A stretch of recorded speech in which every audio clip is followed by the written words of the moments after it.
संपूर्ण भारत के छात्रगण आ गए हो। सुनील जी खाटी बिहारी आ गए। सुनील जी खाटी बिहारी शुद्ध भारतीय आपके सामने आ गया और फिर से एक लाजवाब, रोचक, ज्ञानवर्धक अंदाज में लेक्चर सीरीज प्रस्तुत करने का। लेकिन इसके पहले मैं आपको स्पष्ट कह देना चाहता हूं कि those who are not interested in getting the knowledge in the funny way, यदि आप हंस मजाक के अंदाज में गंभीर से गंभीर विषय को नहीं पढ़ना पसंद करते हो, आप भैया हमारे चैनल को अनसब्सक्राइब कर दो, हमारे वीडियो को मत देखो। लेकिन जिनको गंभीर से गंभीर विषय हंस विनोद के अंदाज में, हंस मजाक के अंदाज में हंसते हंसते समझना है, उसके लिए सुनील जी खाटी बिहारी यूट्यूब चैनल आपका अपना चैनल है भैया। इसको बिना अठन्नी लगे हुए, बिना एक टकिया लगे हुए सबसे पहले तू सब्सक्राइब कर, अपन दोस्त यार के बताब, अपन मित्र के बताब और एकरा लाइक कर।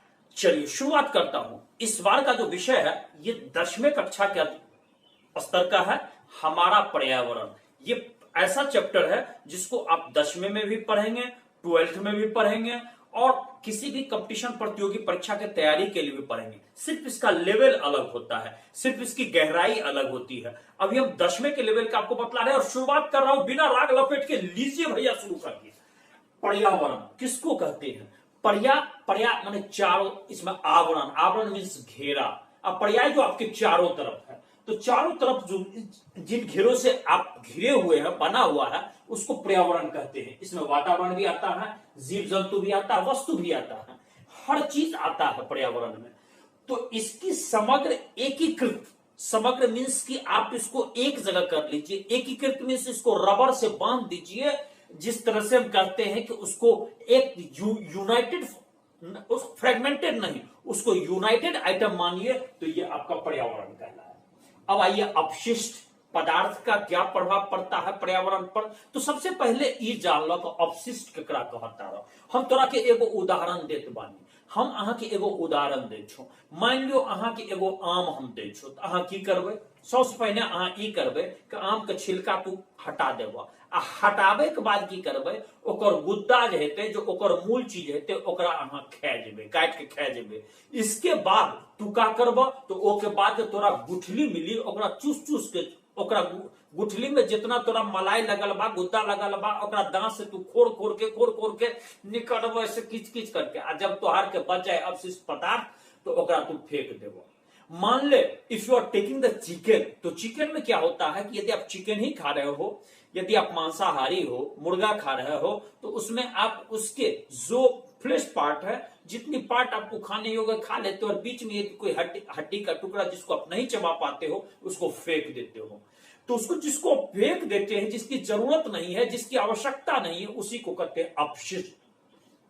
तो आप शरीर में ही भोजन लेते हैं, तो आपके अंदर भोजन पचने की प्रक्रिया से जब जाता है, तो शरीर उसको एसिमिलेशन करता है। इसके बाद जो बच जाता है, उसको अवशिष्ट के रूप में आपके बड़ी आंत में चला जाता है, जिसको कहते हैं शौच, लैट्रिन कहते हैं। वही बड़ी आंत से जाकर के आप जब शौचालय में जाते हैं, तो बड़ी आंत अपना एक खुलता है और उसके बाद मलद्वार के माध्यम से उस शौचालय में अपशिष्ट पदार्थ निकल जाता है और शौचालय के माध्यम से वो चला जाता है। तो शरीर वो अपशिष्ट कर दिया, उसको जरूरत नहीं है। जो जल की मात्रा में अपशिष्ट है, उसको पेशाब के तरफ से निकाल दिया जाता है। तो इस तरह से अपशिष्ट का खेल आपके शरीर में भी चलता है, वातावरण में भी चलता है। तो इस अपशिष्ट को, अब कुछ ऐसे भी अपशिष्ट होते हैं जो वातावरण को नुकसान पहुंचाते हैं। अब यहां पर हम देखना चाह रहे हैं कि अपशिष्ट मान लीजिए कि अपशिष्ट को पचाने के लिए कुछ जीव जंतु काम करते हैं, कुछ एंजाइम काम करते हैं, कुछ परजीवी काम करते हैं, और कुछ अपशिष्ट ऐसा होता है कि यदि उसको यदि उसको नहीं पचा पाता है, तो वो नुकसानदायक। मान लीजिए थोड़ी देर के लिए यदि आप कोयला खा लीजिए, यदि आप पत्थर खा लीजिए, तो वो शरीर उसको एंजाइम नहीं पचा पाएगा, उसको नहीं एडजस्ट कर पाएगा। परिणाम क्या हो जाएगा? वो दुर्विकार पैदा करेगा, शरीर के लिए विकार हो जाएगा, और इंसान हो सकता है उसके जीने पर ही खतरा हो जाए। तो हर अपशिष्ट पदार्थ का पर्यावरण उसको नहीं, अपशिष्ट को एडजस्ट कर पाता, उसको नहीं खत्म कर पाता। अब देखिए, जैसे एक प्लास्टिक का उदाहरण देते हैं। प्लास्टिक का अपघटन नहीं हो पाता है ठीक ढंग से। क्यों नहीं हो पाता है? तो प्लास्टिक का अब जो भी जीवाणु है या परजीवी है उसका सही इसका विघटन नहीं कर पाता है, इसके कारण इसका अपघटन नहीं होता। अब इसका अपघटन के लिए एक ही है, इसको ताप और ताप बढ़ा दीजिए, प्लास्टिक गल जाएगा, प्लास्टिक गल जाएगा। दूसरा चीज इसको, इसलिए प्लास्टिक पदार्थ पर बैन भी सरकार ने लगा दिया, आप उसको फेंक नहीं सकते। हाल फिलहाल में आप देखे होइएगा कि पॉलीथीन पर बैन लगा दिया गया, क्योंकि पॉलीथीन को जब फेंक दिया जाता था तो वो धरती में गलता नहीं था और जानवर उसको खा जाते थे, और जानवर के जब पेट में पहुंच जाता था तो वो वहां भी उपद्रव करता था, गलता नहीं था। परिणाम ये होता था कि जानवर के लीवर में, जानवर के यकृत में कैंसर हो जाता थी, या जानवर के पेट में कैंसर हो जाता था और गाय भैंस मर जाती थी। तो ये इसलिए उसको बैन कर दिया गया है। और कागज का कहा गया, जब कागज का दीजिए, जूट का दीजिए, वो गल जाता है। अब यहां देखते हैं तो इसके ये प्लास्टिक उष्मा और दाब से ही हो सकता है, उसको वातावरण फेंक दीजिएगा, लंबे समय तक बना रहता है और वातावरण को या उसमें मिट्टी की उर्वरा शक्ति को नष्ट करता है। तो हम देखते हैं कि इसमें कि अपघटन की प्रक्रिया में दो तरह के होते हैं। एक होते हैं जैव निम्नकरणीय, कि जो जैविक प्रक्रम से अपघटित हो जाता है उसको जैव निम्नकरणीय हम लोग कहते हैं, कि जैव पदार्थ द्वारा अपघटित हो गया। लेकिन जो इन सब से नहीं अपघटित होता है, जीवाणु हो, फंगस हो, इसके बाद परजीवी हो, उसको नहीं अपघटित कर पाता है, उसको कहते हैं अजैव निम्नकरणीय। ये दो चीज है, जैव निम्नकरणीय, अजैव निम्नकरणीय। इससे अब एक कदम आगे बढ़ करके देखते हैं तो पर्यावरण और उसके संघटक क्या है। तो what are the different components of environment, this is the. अब आप चले आइए कि पर्यावरण में अलग अलग संघटक हैं, जैसे पौधा है, सूक्ष्म जीव है, मानव है, अन्य भौतिक कारक है, ये सब पर्यावरण के घटक हैं। These are the different components. तो ये कंपोनेंट्स हैं, घटक हैं, तो इनके बीच अन्योन क्रिया होता है। अब आपके मन में आएगा कि अन्योन क्रिया क्या होता है। अन्योन क्रिया होता है कि एक का क्रिया का दूसरे पर प्रभाव होना। जैसे आप इसको अन्य भाषा में समझ लें कि कोई पौधा है, ये उपजता है तो आपको फल देता है, मानव उसको खाता है और फिर इसके बाद, या पौधा है तो उसको अन्य जीव खाते हैं। या झाड़ी ले लीजिए, झाड़ी को देखिए, कीट खाता है, कीट को क्या करता है, मेढक खा लेता है, मेढक को क्या करता है, तो मेढक को फिर खाता है, सांप खा लेता है, सांप को चीड़ खा लेता है। ये एक अन्योन क्रिया है कि they all are depend upon one by it just ladder type. तो ये डिपेंड है। अब इसी में तो ये जो आप अन्योन क्रिया की एक प्रक्रिया का अभी जो आपने जाना, तो वही एक जब इसका विस्तार पूर्वक अध्ययन करेंगे तो एक पारितंत्र गठित करता है। This is called as ecosystem. Ecosystem कि एक सिस्टम बन जाता है जिसमें हर इकाई दूसरे इकाई पर निर्भर करता है। तो पारितंत्र के तहत दो जैव भी आते हैं और अजैव घटक भी आते हैं। तो जैव जो जीवित है, these are the living being, और अजैव जो कि जीवित नहीं है। इसमें आपको पारितंत्र में ताप, वर्षा, वायु, मृदा, खनिज, ये सब आते हैं। ताप, वायु, मृदा, खनिज, ये सारी चीज they all are the constituent of ecosystem, हम इसको कह सकते हैं। अब फिर अगली इकाई में हम लोग आते हैं कि आप किसी बगीचे में चले जाए, बगीचे में चले जाएंगे तो आप देखिएगा घास होगा, वृक्ष होगा, गुलाब होगा, चमेली होगी, सूरजमुखी होगी, फूल वाली सजावटी पौधे होंगे। इसके बाद उसी बगीचे में देखिएगा मेढक होंगे, कीट होंगे, सांप होगा, नेवला होगा, पक्षी होगा। उन्हीं these are the different components of the ecosystem of a, आप कह सकते हैं फार्म हाउस, या आपका जो ऑर्चार्ड है, ये इकोसिस्टम ऑर्चार्ड का इसका बना हुआ है। तो ये सब अननोन क्रिया पर एक दूसरे पर निर्भर करते हैं। एक का क्रिया दूसरे पर निर्भर करता है, एक दूसरे का आहार बनता है, दूसरा तीसरा का आहार बनता है, तीसरा चौथा का आहार बनता है। इस तरह से ये सृष्टि चलती है और ये सृष्टि सबसे नायाब चीज है। अब यहां आते हैं कि इस इकोसिस्टम में आप देखिए कि पारितंत्र में दो तरह का, एक होता है मानव निर्मित, आपको कुछ चीज मिलेंगे, और कुछ चीज प्रकृति ने आपको दिया है। अब यहां पर देखिए प्रकृति ने आपको क्या क्या दिया, वन दिया है, तालाब दिया है, इसके बाद झील दिया है, नदी दिया है, समुद्र दिया है, महासागर दिया, ये सब आपको प्रकृति ने दिया है। These are the natural items. लेकिन वहीं पर आप चले, ये बागीचा, खेत, ये सब मनुष्य ने निर्मित किया है। तो इकोसिस्टम में दोनों तरह के हैं, मानव निर्मित भी, प्रकृति ने भी आपको दिया। तो यहां पर देखिए, अब जीव को हम लोग बांटते हैं, जो जीवित हैं, those are the living being, those having the life. तो उसको हम लोग बांटते हैं उत्पादक, उपभोक्ता और अपघटक। किसमें? उत्पादक जो उत्पादन करता है, उपभोक्ता जो उत्पादन को हजम करता है, लेता है, लाभ उठाता है, और अपघटक जो अवशिष्ट पदार्थ को फेंक देते हैं तो उसको डिकम्पोज कर देता है। अपघटन को कहते हैं डिकम्पोजिशन, इन इंग्लिश में से इट है। अब यहां पर आप देखें कि यदि जितने भी हरे पौधे हैं उसमें तो जानते हैं क्लोरोफिल होता है, और इंक्लूडेड आप नील हरित शैवाल भी ले ले, उसमें क्लोरोफिल होता है। ये स्वयं अपना भोजन बना लेता है, सूरज के प्रकाश और उसको जल और अपना कार्बन डाइऑक्साइड, इन सबको लेकर के वो स्वयं अपना भोजन बनाता है। बनाने के बाद ये उत्पादक की श्रेणी में आता है, दे आर प्रोड्यूसिंग के बाद इसके बाद अन्य जो जीव हैं उस पर निर्भर करते हैं, उसको भोजन के रूप में ग्रहित करते हैं। तो भोजन के रूप में ग्रहित करते हैं, यदि पौधा ने फल दिया तो आप खाते हैं, पौधा को कोई जानवर खा लेता है, उसके पत्ती को खा लेता है, उसके अन्य इकाई को, उसके अन्य घटक को खा लेता है, तो वो उपभोक्ता हुआ। उपभोक्ता में उपभोग करने वाला, वो कंज्यूमर है। उपभोक्ता उसको कहते, कंज्यूम करता है। अब उपभोक्ता अलग अलग तरह का, कुछ उपभोक्ता शाकाहारी, कुछ उपभोक्ता मांसाहारी, कुछ उपभोक्ता सर्वाहारी, कुछ उपभोक्ता परजीवी। शाकाहारी जो हरा पेड़, झाड़ी, पत्ता, ये सब आपको खाता है। शाकाहारी या सब्जी उब्जी जिसमें उसको मांस का दर्शन नहीं हो, वो मांसाहार नहीं करेगा, मीट मुर्गा इस तरह का या किसी भी जीव का भक्षण नहीं करेगा। वो पेड़ पौधा या उसे दी हुई इकाई को ही वो खाता है या अन्न का हजम करेगा, उसको शाकाहारी। शाकाहारी मांसाहारी, सर्वाहारी होता है दोनों तरह के।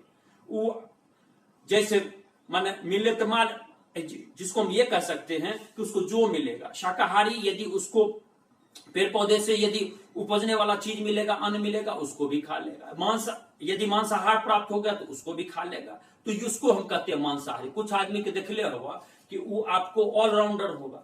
यदि साधु के झुंड में होगा तो कहेगा हम ड्रिंक नहीं करते, हम पीते नहीं है। लेकिन यदि वहां चला गया बाराती तो उसमें मान लीजिए वो आपको बियर भी मार देगा, मुर्गा भी मार देगा, हाथी भी मार देगा, चिकन भी मार देगा, पुलाव भी मार देगा, माने जैसा उसको मौका मिला वैसा मार देगा। और यदि पढ़े लिखे, यदि अच्छे विचारवान लोग के बीच में कहेगा हम बिल्कुल हाथ भी नहीं लगाते। इसका माने वो सर्वहारी है। और सर्वहारी के बाद एक होता परजीवी। परजीवी मीन्स कि वो अपना कुछ नहीं निर्माण करता है, वो दूसरे जीव पर निर्भर करता है। पर मीन्स दूसरा और जीवी मीन्स दूसरे जीवों पर निर्भर रहने वाला। They are called as parasite in English.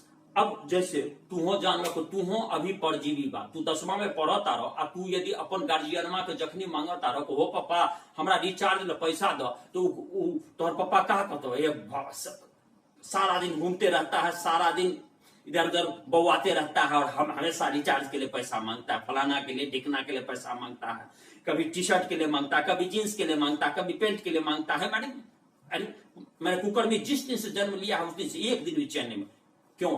Why they are just saying in that insane way? इसका कारण ये है कि वो आप परजीवी हैं। लेकिन जिस दिन आप अच्छा करियर बना लीजिएगा, अपना जीवन बना लीजिएगा, अपना जीवन निर्माण कर लीजिएगा, उस ऊंचे ओहदे तक पहुंच जाइएगा, तो आपके पिता आपको बहुत मानने लगेंगे, आपको समाज मानने लगेगा, आपका समाज आपको प्रतिष्ठा, इज्जत, मान, मर्यादा सब देने लगेगा। क्यों? क्योंकि आप स्वजीवी हो गया। अब आप उत्पादक श्रेणी में चले आए हैं। अब आप किसी को कुछ दे ही सकते हैं और देने वाले को सब व्यक्ति पूछता है, लेने वाले को कोई नहीं देखना चाहता है। और जो दूसरे पर जीवित रहता है उसको परजीवी कहते हैं। उसकी तो जीवन सच पूछिए तो छात्र जीवन में या आप अन्य जीवन में भी देखिएगा तो ये उसका कोई मान महत्व नहीं। लेकिन प्रकृति में, लेकिन इकोसिस्टम में, लेकिन पर्यावरण में परजीवी का भी बहुत महत्व है।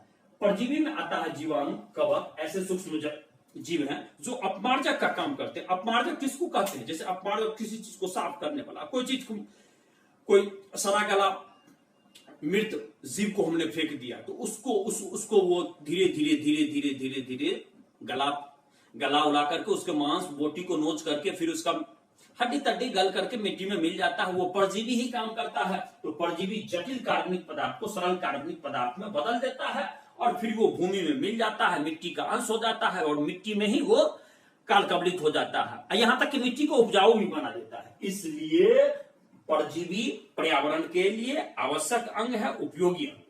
लेकिन कुछ परजीवी नुकसानदायक भी, कुछ परजीवी बीमारी भी फैलाते हैं। अब आइए आहार श्रृंखला के बारे में जाने। आहार श्रृंखला जब एक जीव दूसरे का आहार बन जाता है, कैसे बन जाता है, किस तरह से बन जाता है? जैसे हरा पेड़, इसको हिरण खा लेता है उदाहरण के रूप में, और हिरण को बाघ और शेर खा लेता है।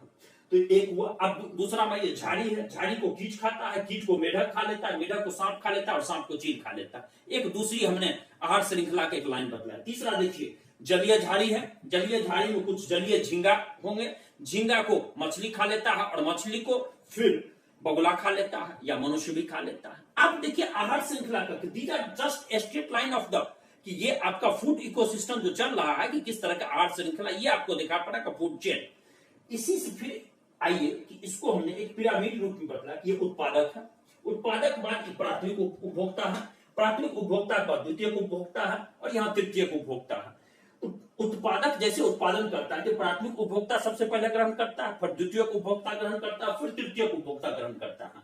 तो ये एक श्रृंखला चलती है, चेन चलती है, सृष्टि को चलाने में इसकी महत्वपूर्ण भूमिका होती है। लेकिन यहाँ पर कुछ महत्वपूर्ण बिंदु जान लें कि एक स्थलीय परितंत्र में हरा पौधा है, जितना भी सौर ऊर्जा से अपना जो भी भोजन बनाता है, अपना जो भी ऊर्जा प्राप्त करता है, वो मात्र 1% मात्र। अब 1%, और जबकि हरा पौधा ये प्राथमिक उपभोक्ता के द्वारा ही खाया जाता है। जैसे हुआ कोई पत्ते है या हरा पौधा है, उसको बकरी खा लिया, उसको गाय खा लिया, उसको भैंस खा लिया, तो वो प्राथमिक उपभोक्ता है। और ऊर्जा की बड़ी मात्रा पर्यावरण में ऊष्मा के रूप में वो रिलीज कर देता, ह्रास हो जाता है। इसके बाद कुछ ऊर्जा पाचन में, विभिन्न जैव कार्य में, वृद्धि में, अन्य चीज में उसको खर्च हो जाता है। एक छोटा सा अंश ही वो ऐसा प्रोडक्ट के रूप में दे पाता है जो फिर इसमें 10% ही वो भोजन के रूप में जैव के दूसरे घटक को वो दे पाता है, जिसको जैव मात्रा में उसको कहते हैं बदल पाता है, जिसका उपयोग मात्र 10%। उसने सूर्य से ऊर्जा का 1% प्राप्त किया और अपना सब चीज कंज्यूम करने के बाद उसको ऊष्मा में खर्च हो गया, उसको वृद्धि में खर्च हो गया, उसको अपना आकार वृद्धि करने में खर्च हो गया। तो 10% होता है वो फिर दूसरे जैव को देता है, जो अगले स्तर के उपभोक्ता उसको फिर भक्षण करते हैं, उसको प्राप्त करते हैं। अब अगला उपभोक्ता है वो उससे जो अपना अगले को देता है उससे भी कम देता है। तो इस स्थिति में कहते हैं जब प्रत्येक स्तर पर उपलब्ध कार्बनिक पदार्थ तो औसतन जो है 10% ही उपभोक्ता को दे पाते, ओनली 10% दे आर गिव, ज्यादा नहीं। इसके बाद अब तो हमने देखा कि प्रत्येक चरण में ऊर्जा का ह्रास भी होता है। ह्रास मीन्स क्या? लॉस होता है। तो प्रथम चरण में से दूसरा चरण में जाने में लॉस, दूसरा से तीसरा चरण में जाने में लॉस, तीसरा से चौथा चरण जाने में और लॉस। इसलिए हम देखते हैं कि जो निचला पोषी स्तर होता है, जो निचला पोषण का स्तर होता है, उसमें संख्या बहुत होगी, उसमें जीव भी बहुत होंगे और उसमें उसका आकार भी बड़ा होगा। लेकिन उसके बाद जब दूसरा और तीसरा स्तर में जाइएगा तो जीव की संख्या घटते चले जाएगी, उसका आकार घटता चला जाएगा। और इसमें और फिर ये और चौथा से पांचवें चरण जाते जाते तो आकार बहुत ही सीमित हो जाता है।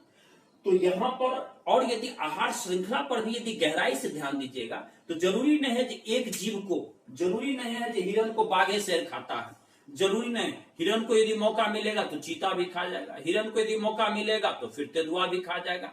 अलग अलग को, जिसको ये जरूरी नहीं है कि झाड़ी को सिर्फ कीच ही खाता है, झाड़ी को बकरी भी खा जाता है, झाड़ी को कुछ और भी जीव जंतु खा जाते हैं। यदि झाड़ी ही है और उसमें खाने योग्य है तो उसको भैंस, गाय, गधा, घोड़ा जो भी है उसका भक्षण कर लेते हैं। तो आहार ये श्रृंखला है, ये वास्तविक में आहार जाल के रूप में रहता है, जो इसको क्रॉस करके वो भी कर सकता है, उसको क्रॉस करके वो भी कर सकता है। मछली है, उसको बगुला भी खा सकता है, आदमी भी खा सकता है, और छोटी मछली को बड़ी मछली भी खा सकती है। तो इसलिए आहार श्रृंखला एक आहार जाल के रूप में रहता है। लेकिन इन जाल में सबका अपना अपना महत्व है, चाहे उत्पादक हो, उपभोक्ता हो, परजीवी हो, चाहे उसमें परजीवी ही क्यों ना हो, सबका अपना अपना एक विशिष्ट महत्व है। और मैं सुनील जी खाटी बिहारी इस भाग को यहीं पर समाप्त कर रहा हूं, और भाग दूसरा में मैं आपको बतलाऊंगा कि ओजोन परत क्या है, किस तरह से ये मनुष्य को नुकसान पहुंचाता है, ओजोन परत कैसे बनता है, इसके बारे में बतलाऊंगा। और दूसरा भाग में ये आपको समाप्त भी हो जाएगा। और यदि आपको ये वीडियो पसंद आया तो भैया आप इसको अपने दोस्त यार को बताओ, मित्रों को बतलाओ। और मैं इसी के साथ आपको विदा ले रहा हूं। जय बिहार, जय भारत।